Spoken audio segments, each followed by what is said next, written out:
Dumating kami sa Pagudpod ay magtatanghali na. Tsaka ang panahon doon ay nag-uulan. Kaya yung araw na yun ay naghanap muna kami ng magandang spot para makapag-set up na kami ng aming mga tent at syempre, yung pang budget meal lang. Sayang nga lang, hindi na rin tayo nakapag-video sa unang araw natin doon dahil sa sobrang pagod tsaka nagpahinga na kami pagkatapos namin mag-set up.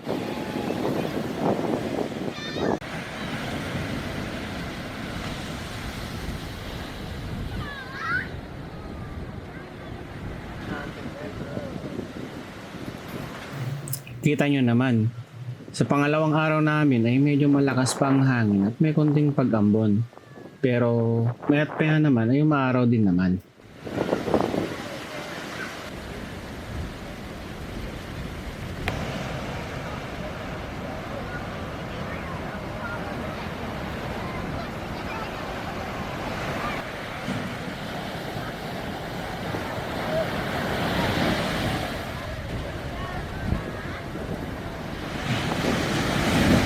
Gawa na ko kay Tiyo.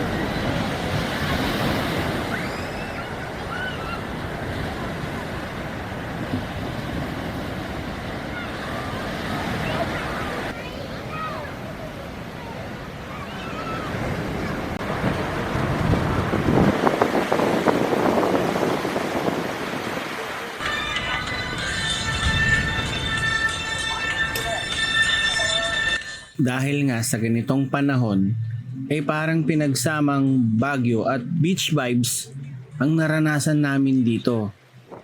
Sobrang lamig talaga ng mga oras na yan. Kaya masarap sabayan ng kape at syempre, matulog. Shoutout pala sa'yo, Sir Kelly. Maraming salamat sa pagpunta, idol. Kahit kailan talaga, napaka-solid mong kaibigan. At sana nga, mabalik ulit yung mga masasayang araw na masaya tayong nagmumotor kasama ang tropa. Ride safe sa'yo lagi, idol. Yan ah. Yan o. Yan o. Yun lang. Quality. Basta Sa ganitong vibes, ay talagang mapapasarap ang kain mo dito. Sabayan pa ng mga kaibigang solido habang pinagmamasdan ang kagandahan ng kalikasan.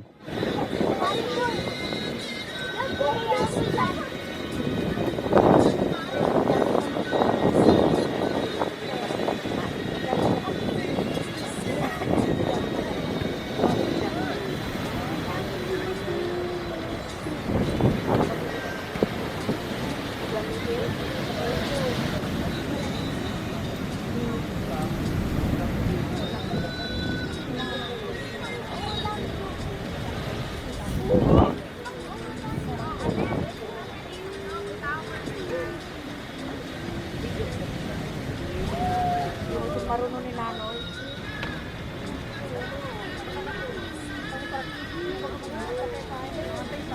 Hindi nga nagtagal ay nagpakita din si Haring Araw at pinakita niya sa amin ang malaparaisong baybayin ng Pagudpod, Ilocos Norte.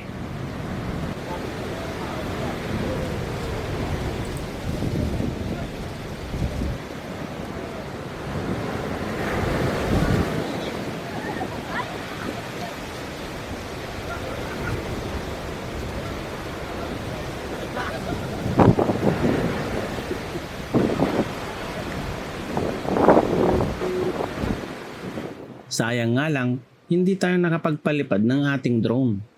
Napakalakas kasi ng hangin at may konting ambon. Pero ayos lang naman.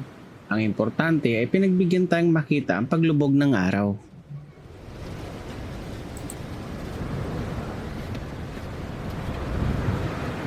Dito nga ay naghanda na kami ng aming panghapunan, kumain at nagpahinga na. Hindi nga lang maiiwasan ng mga nagpapatugtog ng music or videoke. Pero sana naman, makiramdam din kayo kung may mga tao sa paligid nyo na nagpapahinga na, di ba?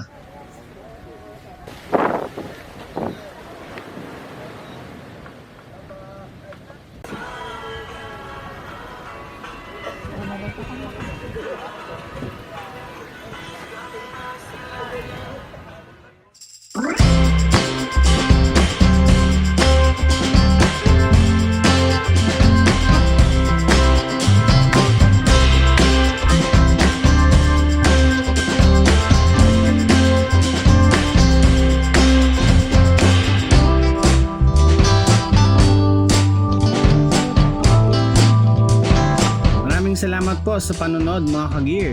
Hanggang sa muli pong paglalakbay at naway maging masaya at masagana ang bagong taon para sa ating lahat.